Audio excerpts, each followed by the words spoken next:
ভাই ফাইনালি নতুন এক্সইউভি নিলাম। জিও ভাই তোর তো সেই ব্যাপার, বাট একটা কথা জিজ্ঞাসা করছি, কিছু মাইন্ড করিস না। তুই 3 বছর আগে থার কিনলে না, এখন আবার এক্সইউভি? এত টাকা কোথা থেকে পাচ্ছিস তুই? একটা সিক্রেট আছে, কাউকে বলবি না। এই সব গাড়ি আমি কিনি না, লিজে নি। মানে দেখ, সিম্পল ব্যাপার। তুই যদি একটা নতুন গাড়ি কিনিস, তোকে নিজের পুরো সেভিংস দিয়ে দিতে হবে, ব্যাংক থেকে লোন নিতে হবে, ইন্স্যুরেন্স করাতে হবে, আরো অনেক হ্যাপা।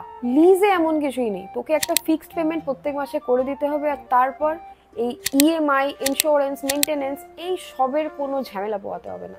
এই এক্সইউভি 40,000 এর লিজে আছে, নতুন কিনতাম 30,000 এর ইএমআই দিতে হতো। তাহলে তো তোর এই লিজ পেমেন্টে ইএমআই এর থেকে বেশি খরচা হচ্ছে। এমনটা না, এটা 40,000 মান্থলি লিজ পেমেন্টে আছে, এটা 30% তোর ট্যাক্স বেনিফিটই পাওয়া যাবে। তাহলে ইফেক্টিভ পেমেন্ট 28,000 পার মান্থের হচ্ছে, যেটা ইএমআই এর থেকে সস্তা। ভাই হেভি চালাক বুদ্ধি তো তোর সাথেই থাকতে হবে ভাই। এরম বুদ্ধি আমিও পাবো। বিকিফাইতি বাংলা ফলো করে নে, তুইও এরকম চালাক হয়ে যাবি।